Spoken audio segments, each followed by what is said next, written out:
تیر شوي کال شانتې دې کال یا انشاءالله نن پنځم ورځ دی شپږم ورځ دی د اووم شپه دی ماښام ته به انشاءالله تعالی د حسین عزاداری جلوس به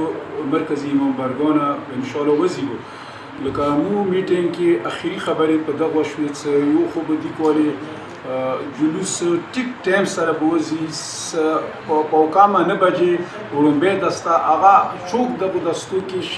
شریک دي هغوی ته خپله دسته معلومه دی هغه په کور دی اول دستې والا په اوکامه 9 بجې دستې ته راشي انونه مخکې د وړومبی دسته وځي او وړومبی دسته چې وځي څوک څه دویمې دستې کې ورپسې دي دا میسج ورسیږي په کور دی هر شاته چې هغه خپلې دستې ته ټایم باندې ځان نظر کړي خدا نخواسته که بیا لیټ شوي چې ته لیاره دی وصال شوي بیا مطلب د امامبرګو کې انتظار مه کوه تا دسته به وتلي وي کوم ځای کې تا دسته دغې کې بیا تاسې شامل شوي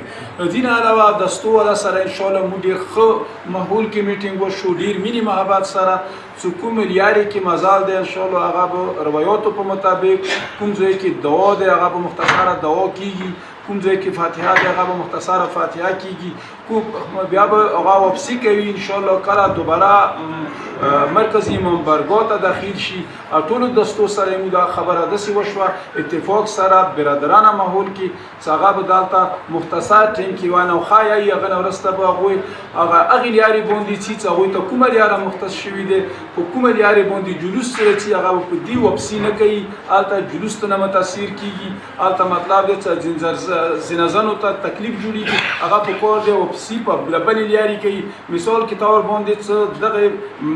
مین ګیټ باندې سره ځي نو واپسي د په کور د علمدار ګیټ پنجابي بازار باندې کوي بس دا انشاءالله مو خپلې خبرې مو وشوې منیجر صاحب با خبرې وکړي انشاءالله ډېر مینې محبت سره مو امید دی چې ډېر ښه ماحول سره به انشاءالله همیشه په باندې د حسین عزاداري کېږي والسلام رحیم نن شپږم ورځې د ټول د جلوس دستو والا منتظمین او ذاکرینو نن انجمن حسینیه سره علمدار فیډریشن سره او پاسدارانو سره یو متفقه میټینګ وشو ډېر خوشګوار ماحول کې وشو انشاءالله د محرم جلوس حواله سره چې کوم پروګرام دوی طے کړی دی مو دستو والا انشاءالله منوان هغه باندې صحیح طریقې سره عمل کوو په دې چې مو کوشش هم دا دی چې جلوس نور خپلی شي او موږ محسوسوو چې دا یو مرکزي جلوس دی مو ټولو دستې منتظمینو باندې او د ذاکرینو باندې دې خبرې ذمه رسي په کار دی چې هغه دې جلوس باندې خاص توجه ورکړي دې کې یو عرض او کسانو ته کوم چې کله دستې پورته روان وي د اووم شپې نه تر لسم شپې پورې کوم کسان چې کول نه رسي په کار دا دی چې هغه څنډو کې ودرېږي کوم یوې دستې ته وایي انتظار کوي هغې دستې ته انتظار وکړي کار ته رفتار مه کوي دې کې دوی ته پاته نه لګېږي دستو والا ته ډېر زیات تکلیف شي په دې دستې پورته روان وي د مخالف سمات کې کار ته روان وي دې وجې نه ډېر رکاوټ جوړ شي نور انشاءالله چې کوم پروګرام د ډېر وروروالی شکل سره مو برپور تعاون وي په دې چې مو غواړو چې دوره تکلیف کوو دوره ازاداری کوو په کار د موږ د ازاداري مولا امام حسین علیه السلام سره قبول او مقبوله شي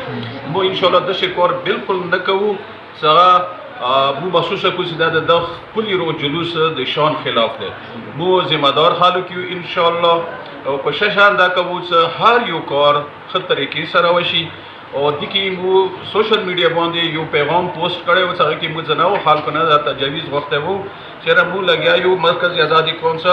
مرکزي ازاداري کونسل انجمن حسینیه سره میلاو یو چې مثال د جلوس نور ښکلی کړو چې نظم ضبط یو او موږ دا خبره کلیر کړو چې د جلوس کوم انتظام دی کوم پروګرام دی هغه مرکز نه وپسېږي ایمو ډیوټي صرف دا دی چې هغه باندې صحیح طریقې سره اعمال وکړو چې ماکه جلوس کې افراتفري نه وي دغه حوالې سره جنا ډېرو ازادارو بیا خاص کر مسافرینو موږ ته تجاویز راکړي و هغه ټول تجاویز ایمو نظر کې دي انشاءالله کوشش کوو چې هغه ټول تجاویز د محرم کې د جلوس کې هغه باندې عمل وشي موږ د انجمن والا د پاسدارانو د علمدار فیډریشن والا ټولو ډېره زیاته شکریه ادا کوو چې دوی هر کال موږ سره ډېر زیات تعاون کوي موږ باندې فرض دی چې دوی سره تعاون وکړو په دې چې موږ تاسو مشترکه خبره دی مو یو شی یو مو څه بیل نه یو بل هر څه خپله ذمه ده انشاءالله زه خپل مرګول نه دا توقع ساتم چې چونکې دوی جلوس کې منځ کې دي په کار دی نه طرفه دوی جلوس نور خپلېږي که داسې څه خمای کشي په کار دی نه طرفه جلوس خمای دی وبسي چې آینده دپاره هغه کې دوباره هغه شی خمای نه وي